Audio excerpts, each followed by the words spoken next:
so you're part of both communities, even though you've always been hearing, right? Yeah. So how is that for your parents? The work you do, for example, with plant medicine now specifically, is that something? Yeah, they understood. Let's say from the beginning, were you able to describe what you're doing, that they support, and the other way around, right? I think they're business people both as well. Yeah. So, yeah. So the experience growing up as a hearing kid with deaf parents was very different. I can remember the first time that I realized that they were deaf and that I was hearing. And I was probably, I was 3, 4 around that time frame when I started to realize that other people didn't have the same home life as I did. They weren't signing with their parents, and I would watch people interact with their parents, and it was very different than the way I interacted with mine. And that created a mix of confusion and frustration and sadness and happiness, but also I learned very early on how to navigate that situation in ways that helped me and in ways that hurt me, right?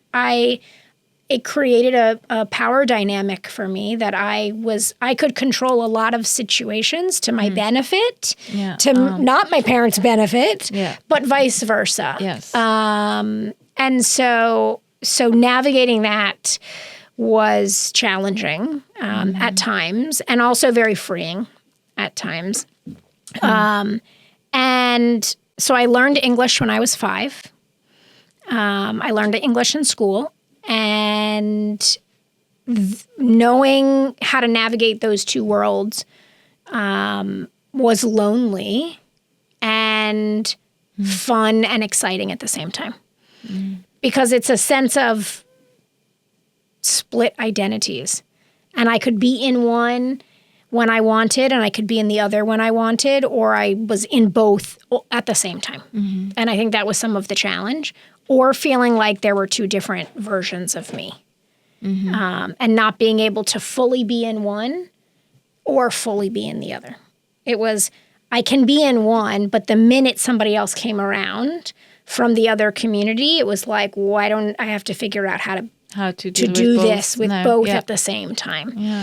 And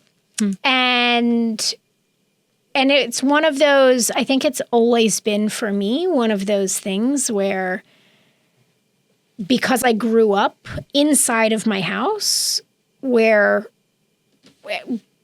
both of my parents were deaf, that was always the world that I lived in. And so I was more comfortable in that world. And so I learned to navigate and get comfortable with the hearing world. But inside of the deaf community is the community that I felt most comfortable in, because I didn't have to do anything. That's just how I grew up. And it was normal, and I didn't have to act any other way. It was just the way that I knew how. And the hearing world I had to learn, and I had to adjust, and I had to kind of figure out what to do, how to do it, how to read people, and that still sticks with me, some version of it.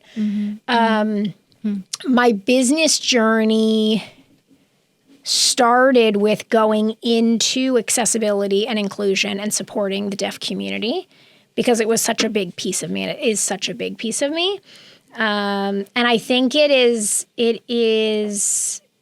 created a relationship with my parents, by nature of them already being in business.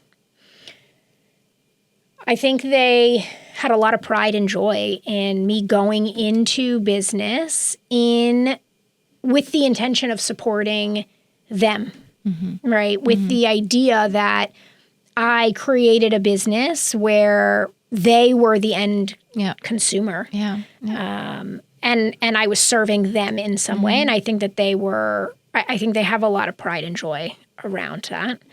And on the plant medicine side of things, they know that it's work that I do. I think they have never partaken in plant medicines, although probably cannabis to some degree, but even back in the day. And so I think they're curious about it, questionable about it. But I think they are very interested and open to the work and how it overlaps with the deaf and hard of hearing community.